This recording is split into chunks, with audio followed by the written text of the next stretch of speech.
The rain came without warning. Lagos nights are never quiet, but that one was different. It was wild. Thunder rolled over the rooftops, lightning flashed across the sky, and water poured like heaven was angry. In the middle of that storm, a woman screamed. "Malik, please, don't do this," Janet cried, clutching her swollen belly as she stood by the door of their small flat in Ikeja. Her dress was wet, her face streaked with tears, and her hands trembled as she tried to hold her husband back. But Malik wasn't listening. His eyes were red, his breathing fast. His body shook from withdrawal and anger. The glass cup he held slipped and shattered on the floor. "Get out," he shouted, pointing at the door. "You think you're better than me now, eh? You and that unborn child, get out before I lose my mind." "Malik, please," she begged softly. "I'm your wife. You're just sick. You need help." He didn't let her finish. In one sudden burst of rage, he pushed her hard. Janet stumbled backward, lost her balance, and fell onto the cold concrete outside the door. Her knees hit the ground, and a cry tore from her throat as pain shot through her stomach. For a moment, the only sound was the rain hitting the earth. Then the door slammed shut behind her. Janet sat there on the wet floor, shaking.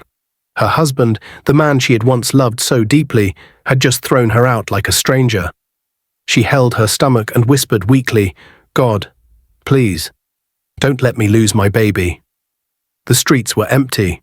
It was past midnight. Cars whooshed by, splashing puddles as she tried to pull herself to the side of the road. Her phone was dead. She had nowhere to go. Her parents had warned her about Malik's temper before they got married, but she didn't know about the drugs, not until it was too late. Now she was alone, cold and terrified.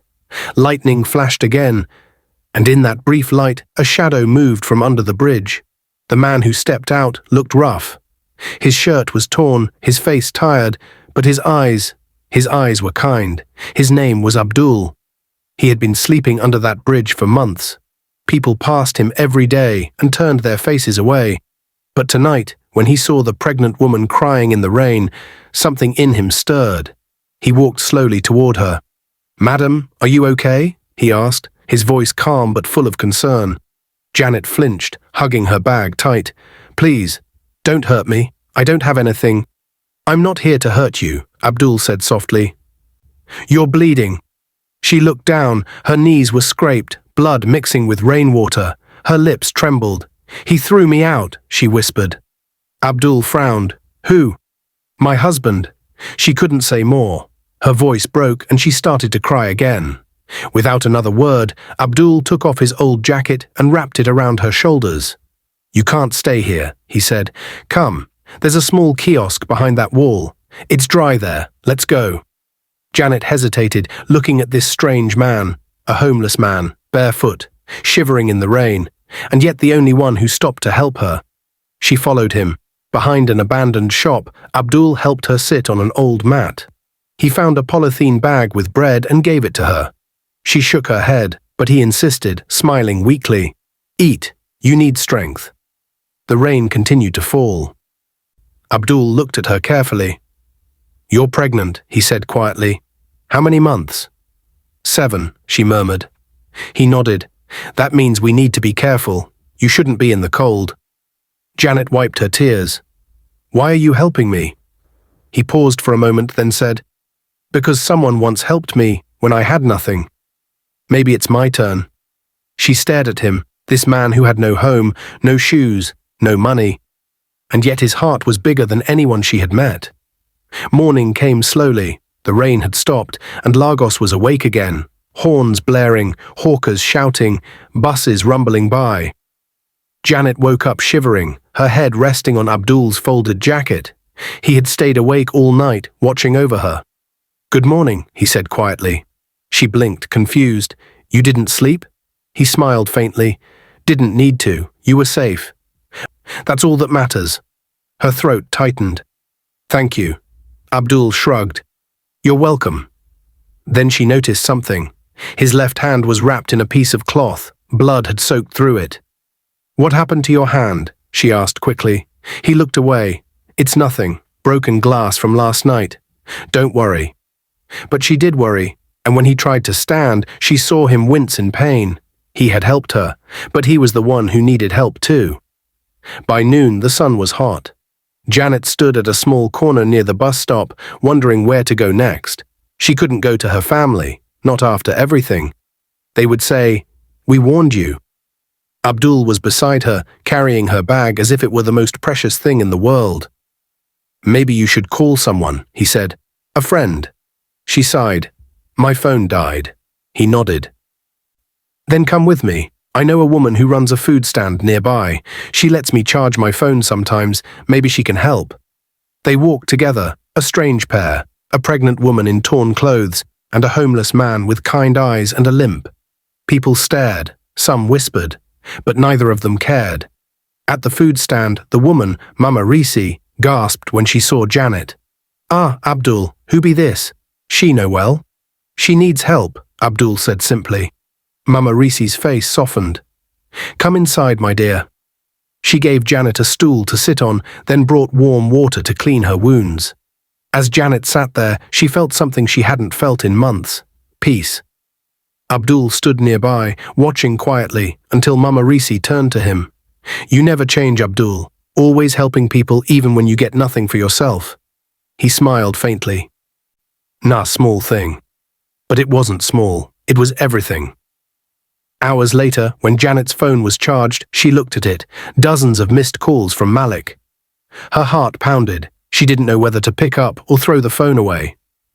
Abdul noticed her shaking hands. "Is that him?" She nodded slowly. "What will you do?" he asked. "I don't know," she whispered. "He hurt me. But he's still my husband." Abdul looked down for a long moment, then said quietly, "Sometimes love is not enough to fix someone. But maybe help can." She stared at him. "Help?" He nodded. "If he's sick, he needs treatment. I've seen people like him before. Drugs can destroy a good man. But maybe it's not too late for him." Janet's eyes filled with tears again. "But I don't have money for hospital bills. I don't even have a home." Abdul smiled, and for the first time she noticed a glint in his expression. It wasn't pity. It was confidence. "Don't worry about that," he said. "You'll stay somewhere safe tonight. I'll handle the rest." She frowned. "But how?" Before she could finish, a black SUV pulled up by the roadside. The driver jumped out and greeted Abdul with respect. "Sir, the office has been calling. Are you okay? You've been gone all night." Janet's mouth fell open. "Sir?" she repeated. Abdul chuckled softly. "I guess I didn't tell you. I'm not really homeless." Her eyes widened. "What?" He smiled faintly. "Let's just say, I needed a break from everything, but maybe it's time to go home." Janet couldn't believe it. The kind man who had shared bread with her in the rain was actually a millionaire.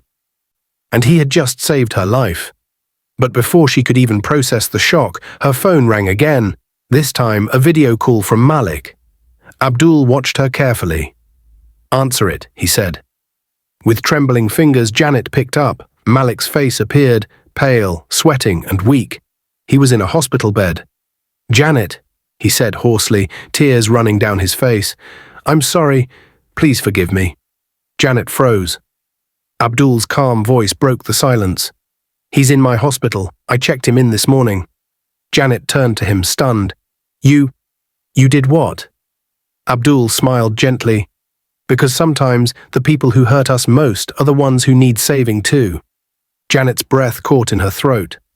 For the first time since the night she was thrown into the street, she began to cry. Not from pain, but from something new. Hope. The morning sun spread softly over Lagos, painting the city gold. Birds sang from the power lines, and the streets slowly filled with noise. Cars honking, traders calling out prices, and children in uniforms rushing to school. But inside the sleek black SUV parked near the hospital, Janet sat quietly, staring at the building through the window. Her hands were clasped together tightly on her lap. Her mind replayed Abdul's words over and over. "He's in my hospital." She still couldn't believe it.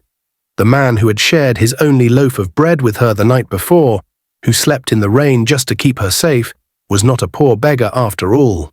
He was a millionaire, a man with power, influence, and a heart far gentler than most of the rich men she had met in her life.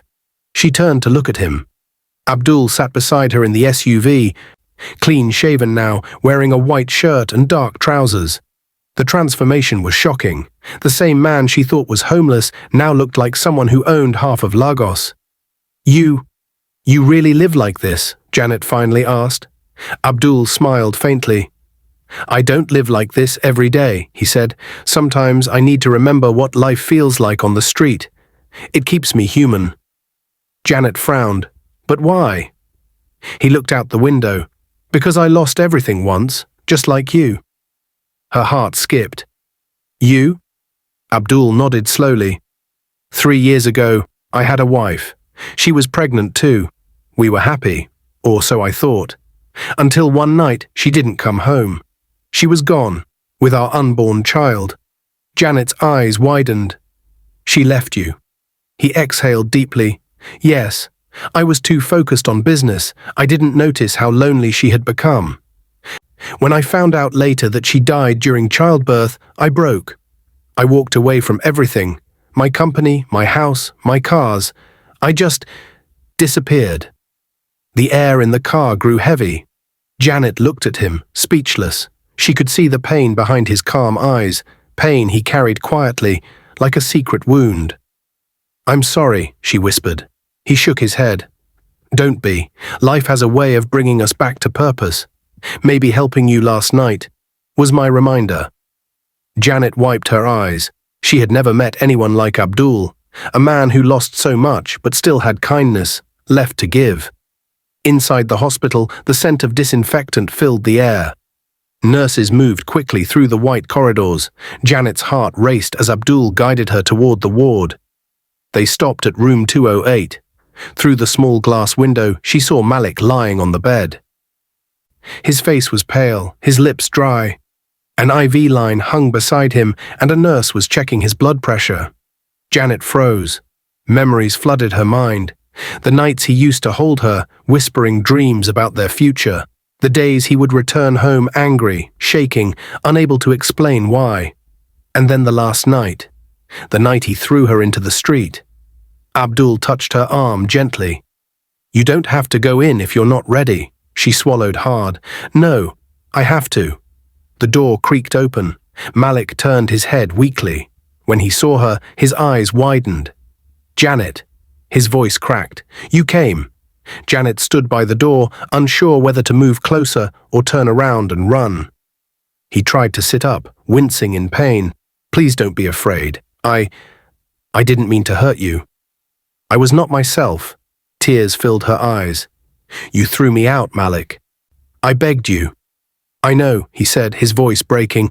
"I remember everything. The doctor said I almost died. When I woke up, the first thing I wanted to do was find you." Abdul quietly stepped outside, closing the door behind him to give them space. Janet moved closer to the bed. "You were taking drugs, Malik. Why?" He closed his eyes. "I thought I could handle it. It started small. After my company downsized, I lost my job and everything started falling apart. The drugs made me feel strong again, until they started destroying me." Her tears fell freely now. "You should have told me." "I was ashamed," he whispered, "ashamed to let my wife see me broken. So I hid behind anger." Janet sat quietly, her heart torn. Part of her wanted to hold him, and another part wanted to scream. Then Malik looked at her belly and gasped softly. "The baby? Is the baby okay?" She nodded slowly. "Yes, we're both fine." A shaky smile crossed his lips. Thank God. For the first time in months, Janet saw a trace of the man she fell in love with, gentle, remorseful, and human. Outside, Abdul stood by the corridor window, staring at the city skyline. His assistant, Musa, approached him with a tablet. "Sir, the board meeting is in 30 minutes. Should I cancel?" Abdul shook his head. "No. Let them proceed. My priority is here." Musa hesitated. "Sir, if I may ask, why are you doing this? You barely know these people." Abdul turned, his eyes calm but firm. "Because money means nothing if you can't use it to heal someone." Hours later, Abdul returned to the ward. Malik was asleep, and Janet sat quietly beside him. She looked up when Abdul entered. "He's stable now," Abdul said. "The doctors will keep him under observation for a few days." "Thank you," Janet said softly. "You didn't have to do any of this." "I wanted to," he replied. She smiled weakly. "I don't even know how to repay you." Abdul chuckled. "You don't owe me anything. Just take care of yourself, and that little one." Janet touched her belly gently. "Sometimes I wonder why God sent you to me." Abdul smiled. "Maybe because he knew I needed you too." She looked at him curiously. "Me?" "Yes," he said quietly. "Because seeing you fight for your husband reminds me of what love used to mean." Her cheeks grew warm. She didn't know what to say.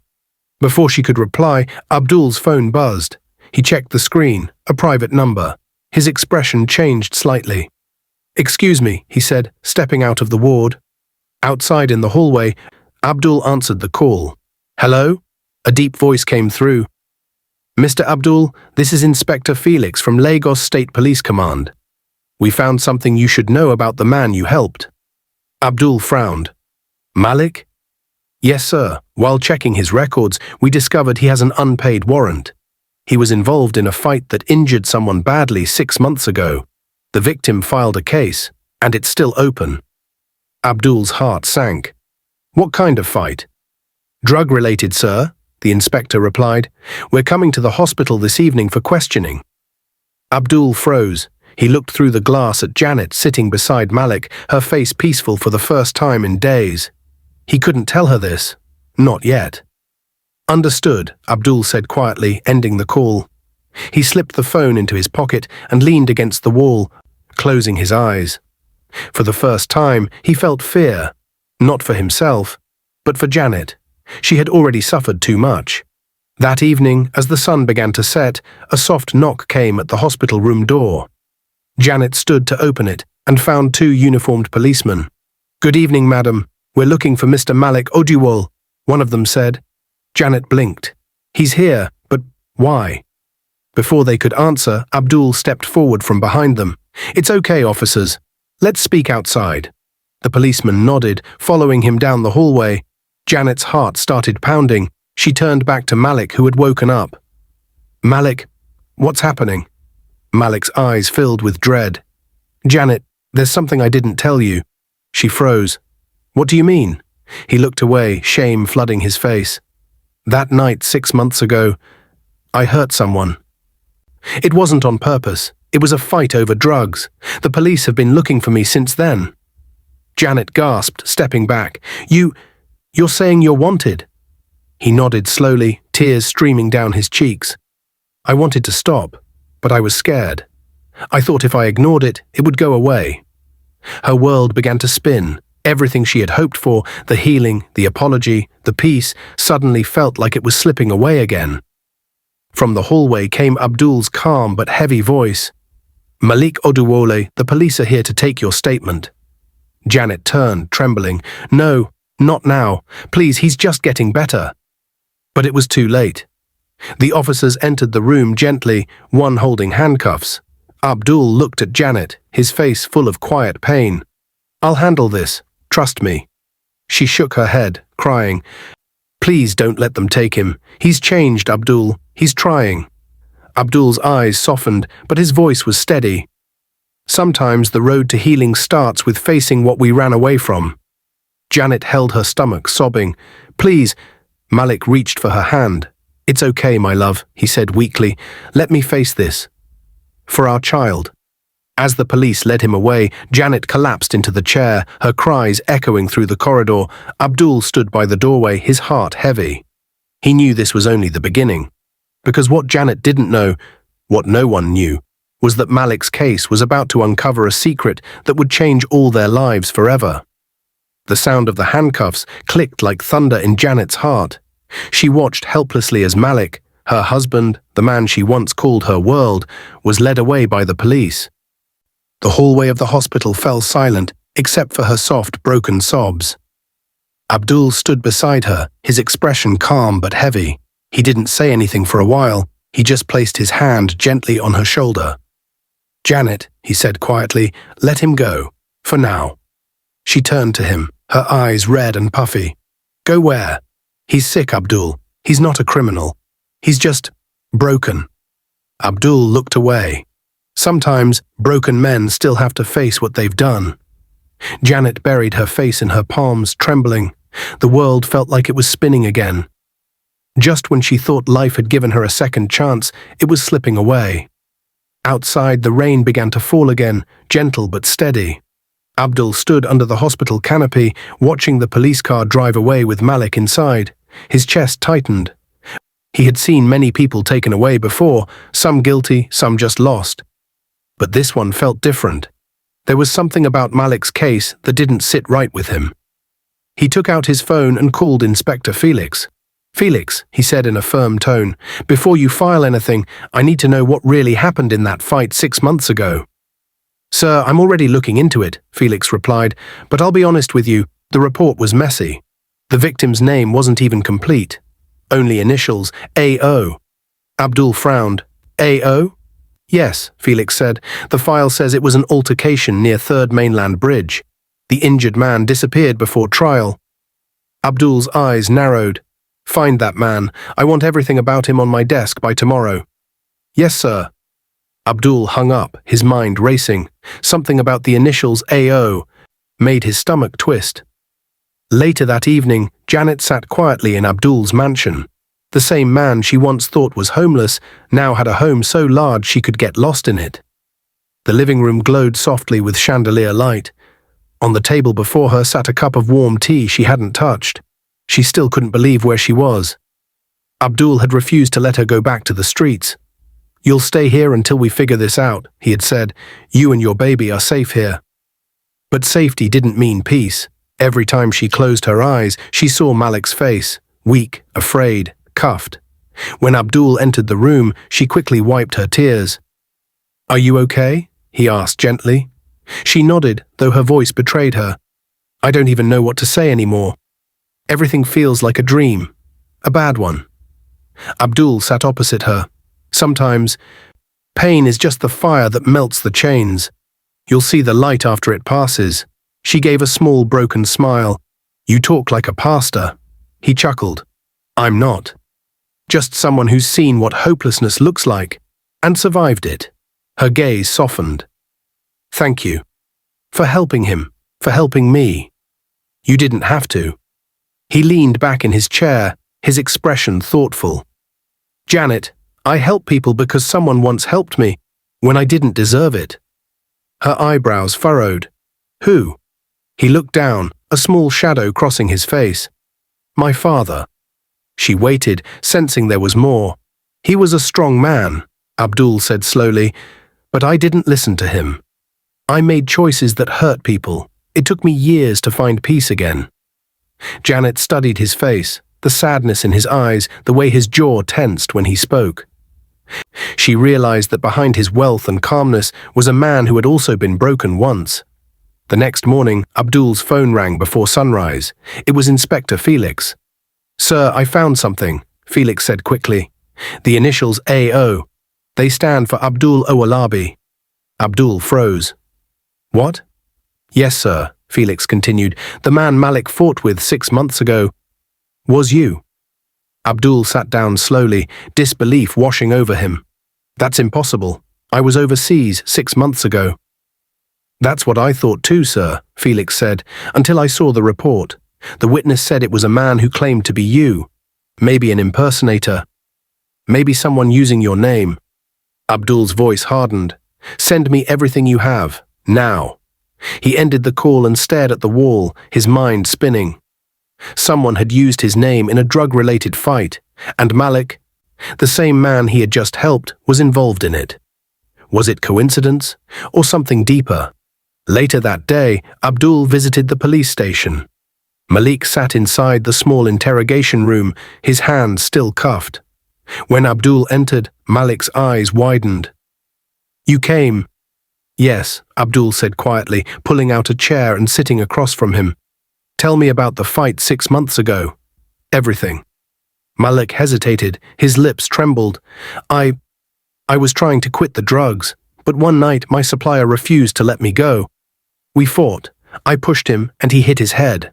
I ran. Abdul leaned forward. Do you remember his name? Malik's brows furrowed. No, but he said something before I ran. He said, "Tell your boss Abdul Owalabi that he'll regret this." The words froze Abdul's blood. Are you sure he said that? He asked. Yes, Malik said. I didn't understand what he meant. I thought he was just threatening me. But are you saying you're that Abdul Owalabi? Abdul nodded slowly. Yes. Malik's face went pale. Oh God. Abdul sat back, deep in thought. Malik, I think someone framed both of us. Someone using my name and your addiction as a cover. Malik's breathing grew fast. Who would do that? Abdul looked away. That's what I need to find out. That night, while Lagos slept, Abdul sat alone in his study, the city lights glowing through the window. On his desk lay the police report, a list of names and a single photo. A man with cold eyes and a scar across his chin. The report identified him as Kareem, a former employee at Abdul's company who was fired for stealing funds 2 years ago. He had since disappeared into the underworld of drug deals and fake identities, and he had used Abdul's name. Abdul clenched his jaw. Now it made sense. The fight, Malik's addiction, the false report. Kareem had been using Abdul's reputation to move money and drugs across Lagos, and Malik had gotten caught in the middle of it. The same man who destroyed Malik's life had once tried to destroy Abdul's too. Abdul rose from his chair, determination in his eyes. If Kareem thinks he can hide behind my name, he's wrong. He called Inspector Felix immediately. We're not waiting for the system to find him, Abdul said. We're finding Kareem ourselves. Felix hesitated. Sir, that could be dangerous. Abdul's tone was calm but final. So is doing nothing. Meanwhile, in the guest room upstairs, Janet lay awake. Her hand rested on her belly as she whispered softly, Don't worry, my baby, Mommy's here. Her tears fell silently. She missed Malik, his voice, his laughter, even the way he called her my star. But something in her heart told her this wasn't over. Somehow, she felt Abdul was fighting not just for Malik's freedom, but for something much bigger. She didn't know it yet, but the man she called her rescuer was about to uncover a web of betrayal that connected all three of them, and would soon put her and her unborn child in grave danger. The next morning came with a cloudy sky and the restless hum of Lagos traffic. Abdul hadn't slept all night. Files lay scattered across his mahogany desk, filled with photos, names, and addresses, everything connected to the man named Kareem Bakare, a former employee, a thief, a ghost, and now, the man who had framed both him and Malik. As he sipped cold coffee, Inspector Felix entered the study, removing his cap respectfully. Sir, we traced Kareem's last known location, he said, a warehouse near Ipe by the old bridge. But there's something else. Abdul raised a brow. Go on. Felix placed a photo on the table. Security footage from 2 weeks ago. Kareem met with someone we didn't expect. Malik's friend, a man named Femi. Abdul's expression darkened. Femi? Yes, sir. Femi helped Malik get the drugs. He's been part of Kareem's network for months. Looks like Malik was just a pawn in a bigger operation. Abdul clenched his fists.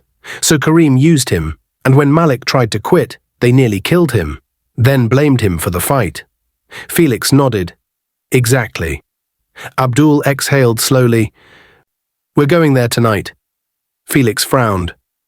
Sir, that area is dangerous. We'll need backup. Abdul's eyes didn't flinch. Then get it. Meanwhile, at Abdul's mansion, Janet stood by the window, looking out at the grey sky. Her reflection in the glass looked tired, her face pale, her body heavy with worry and pregnancy. She turned when she heard soft footsteps. Abdul's housekeeper, Mama Peace, walked in with a tray of food. Madam, you haven't eaten since morning, Mama Peace said gently. Janet smiled weakly. I'm not hungry. Anne, you will fall sick like that. At least eat for your baby. Janet sighed and sat. Mama Peace, do you think people can really change? The woman tilted her head. Change? Sometimes yes, sometimes no. But I know pain makes some people better. Janet's eyes glistened. He's not a bad man, Mama. He was sick. Now he's trying to make things right. Mama Peace smiled warmly, then pray for him. When a woman prays from her heart, even God listens faster. Janet nodded slowly. Her hands rested on her belly. I just want my family back. Evening fell fast. By 8 p.m., Abdul's black SUV rolled quietly through the dark road leading toward Erpe. The headlights caught glimpses of broken fences, rusted containers, and shadows moving between the trees. Inside the car sat Abdul, Inspector Felix, and two plainclothes officers. Each looked tense. When they reached the old bridge, Felix pointed toward a dimly lit warehouse in the distance. That's it, he's inside. Abdul nodded, gripping the flashlight and stepping out. The air smelled of damp wood and diesel. The team moved carefully through the brush. The faint sound of men talking could be heard inside, low voices, laughter, and the click of a lighter. Felix whispered, "We need to wait for backup." But Abdul shook his head. "No, we go in now." He pushed open the rusted door. It creaked loudly. Inside, three men froze mid-laugh. One of them, a tall, muscular man with a scar across his chin, turned slowly toward the light. Kareem. "Well, well," Kareem sneered, tossing his cigarette aside. "Look who finally came out of hiding. The mighty Abdul Owalabi." Abdul's jaw tightened. "You've used my name to ruin lives, Kareem. That ends tonight." Kareem laughed. "Ruin lives? You ruined mine first when you fired me. I lost everything because of you. So I took everything I could. Your name, your network, your trust. You hurt innocent people," Abdul snapped. "You destroyed Malik's life." Kareem's grin widened. "Innocent? That man begged me for drugs. He was my easiest tool." Before Abdul could respond, Kareem whistled sharply. Two men stepped out from the shadows, both holding guns. Felix's hand instinctively went to his holster. "Drop it," he barked. A tense silence followed. Then everything happened at once. Felix fired first. One of Kareem's men fell. Abdul ducked behind a crate as bullets shattered the wooden planks. Kareem ran toward the back exit. "Stop him!" Abdul shouted, chasing after him. They ran out into the night, through puddles, over broken ground, across the bridge. Rain began to fall again, blurring the streetlights. Kareem turned suddenly, aiming his gun. The shot rang out. Abdul flinched as the bullet grazed his arm. Pain tore through him, but he kept running. He tackled Kareem from behind. The two men fell hard, rolling on the wet ground. "Why, Kareem?" Abdul shouted, pinning him down. "Because people like you think you can play God," Kareem hissed. "You think your money makes you clean, but it doesn't." He tried to reach for the gun again, but Felix appeared, panting, pointing his weapon. "It's over." Kareem froze, his face twisted with rage. "You can't stop what's coming, Abdul. You have no idea who I work for." Abdul's eyes narrowed. "Then tell me." Kareem smirked. "Ask your new friend, Malik." Before anyone could react, Kareem slammed his head backward against the bridge railing and jumped. The sound of the splash below echoed into the night. Felix ran to the edge, shining his flashlight. "He's gone." Abdul stood still, rain soaking through his shirt. He stared into the dark water, his pulse racing. "What did he mean?" Felix asked quietly. "Why mention Malik?" Abdul didn't answer. His mind was already spinning with dread. Back at the mansion, Janet couldn't sleep. She kept pacing the floor, hands clutching her belly. The rain outside grew heavier, thunder rolling in the distance. Then her phone rang. Unknown number. She hesitated before answering. "Hello?" A deep, rough voice came through. "Madam Janet, congratulations on your baby. But if you love your husband, tell Abdul to stop digging." Her blood ran cold. "Who is this?" The man laughed.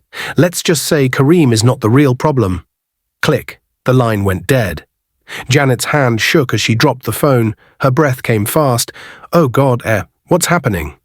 She rushed toward the window, peering out, but all she saw were raindrops sliding down the glass. Somewhere out there, danger was growing. And now she knew Malik's story, Abdul's story, her story. They were all tangled in something much darker than any of them could imagine. At that same moment, in the police van returning from Epe, Felix looked at Abdul. Sir, we'll drag the river tomorrow morning. Abdul nodded silently, staring out into the night. His arm bled slowly through his shirt, but he didn't care. Felix glanced at him again. You think Kareem was bluffing about Malik? Abdul's jaw tightened. I don't know, but if he's right… He paused. His next words were cold, certain. Then Malik's not just a victim, he's the link. The rain didn't stop that night. It poured as if the heavens themselves were mourning something unseen. By morning, Lagos was washed clean. But the storm that raged inside Abdul, Janet and Malik was far from over. At the police headquarters, Malik sat alone in the interrogation cell, his head bowed low. His once strong frame looked smaller, weaker, as if every wrong decision he had ever made had finally settled on his shoulders. He had heard about what happened at Ipe, Kareem's escape into the river, the gunfire, the chaos. But the words that echoed in his mind were the ones Kareem shouted before jumping. You have no idea who I work for. Ask your new friend, Malik. It was a lie, it had to be, but Malik's trembling hands told a different story, because there was truth hiding in his silence. Hours later, Abdul walked into the police station. His right arm was bandaged, but his face was calm, too calm. Behind that calmness was pain, confusion, and a determination that could cut glass. Inspector Felix stood at the door. Sir, are you sure about this? He's unstable. Abdul nodded. I need to hear it from him. The door opened with a metallic click. Malik looked up. Abdul took a slow step forward. I saved your life. I protected your wife. Now I need the truth. Malik swallowed hard, eyes wet. I didn't mean for any of this to happen. Then tell me everything, Abdul said quietly, his voice steady but heavy. How are you connected to Kareem? Malik lowered his head. He found me when I was desperate. When I lost my job, I couldn't feed my wife. Kareem offered me easy money, translating, carrying things, making deliveries. I didn't ask questions. Abdul frowned. Deliveries of what? Malik's voice cracked. Drugs and fake documents. I didn't know they were using your company's name. When I found out, I wanted to stop. That's when he attacked me by the bridge. I pushed him. I thought I killed him. I ran and hid the rest of the year. Abdul's chest tightened. So Kareem used you to smuggle drugs under my company's name? Malik nodded miserably. Yes, and when you started looking into it again, he panicked. That's why he called Janet last night. Abdul's face darkened. He called her? Yes, Malik whispered. He said if you don't stop the investigation, he'll come for her. And the baby? Abdul froze. Then he turned sharply toward Felix. Where is she? Back at the mansion, Janet stood by the window again, her heart racing. Every sound, every creak, every gust of wind made her jump. She had packed a small bag just in case. Her phone lay on the table, screen cracked from falling. Mama Peace wasn't home. Abdul's driver had gone to the hospital. The house was too quiet. Then came the noise, a soft knock at the front gate. Hello? She called nervously. No answer. Another knock, harder this time.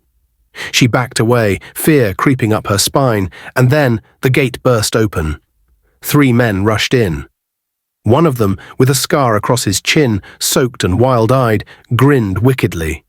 Kareem, he wasn't dead. Evening, madam, he said coldly, stepping closer. I told your husband not to dig, but he didn't listen. Janet's voice shook. Please, please, I'm pregnant. Don't hurt me. Oh, I won't, Kareem said with a twisted smile. But your husband, he'll hurt when he sees you gone. He raised his gun. Before he could fire, a voice thundered from behind the house. Kareem! It was Abdul. He stood at the doorway, rain dripping from his coat, eyes blazing like fire. Behind him, Inspector Felix and 2 officers aimed their weapons. Kareem laughed, gun still pointed at Janet. You're too late, Owolabi. Abdul's voice was calm, steady. No, I'm right on time. Kareem cocked the gun. One more step and she dies. Abdul's heart pounded, but his eyes didn't move from Janet. Look at me, Kareem. You've already lost everything. Don't make this your end. Shut up, Kareem shouted. You ruined my life. Abdul shook his head. You ruined your own when you let hate control you. For a split second, Kareem hesitated, and that was all Abdul needed. A single gunshot echoed. Kareem stumbled back, dropping his weapon. Felix lowered his pistol. Abdul rushed forward and caught Janet as she fell to her knees, trembling. It's over, he whispered. You're safe. She buried her face in his chest, sobbing. Kareem groaned on the floor, clutching his bleeding shoulder as the officers handcuffed him. You think you won, Abdul? He hissed. There's always another Kareem. Abdul looked down at him coldly. Then I'll keep fighting them. One by one. A week later, the world was quieter. The hospital room smelled of new beginnings, baby powder, soft fabric, and sunlight. Janet lay on the bed, cradling a small bundle in her arms. A baby boy. Abdul stood by the window, watching as Malik, pale but free, walked slowly into the room. His hands trembled when he saw his wife and son. Janet, he whispered. She looked up, tears glistening in her eyes. He's beautiful. Isn't he? Malik nodded, voice breaking, just like his mother. Abdul turned away, giving them privacy. Malik stepped closer, guilt flooding his face. I don't deserve this family. Janet shook her head. Maybe not before, but now you're fighting for it. He sank to his knees beside her bed, tears falling freely. I'm sorry, Janet, for everything. She smiled softly. Then start over, Malik. For him. Abdul turned back, his voice calm but warm.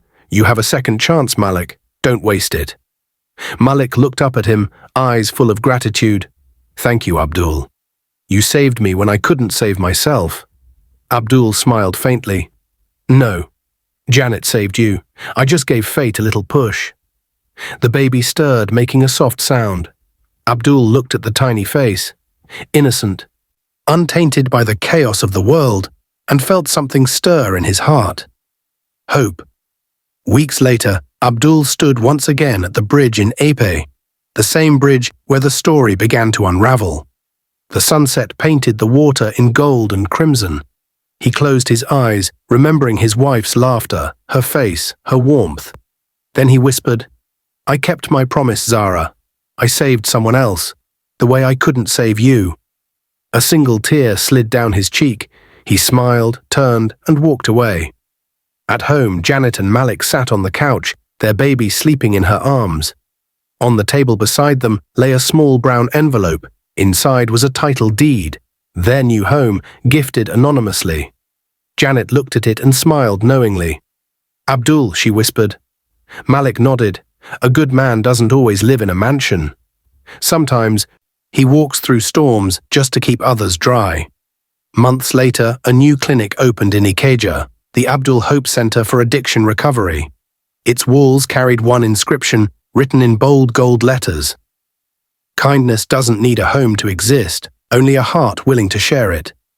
And in that truth, the lives of 3 broken souls found healing, forgiveness, and a new beginning. Please like this video and subscribe to our channel for more videos.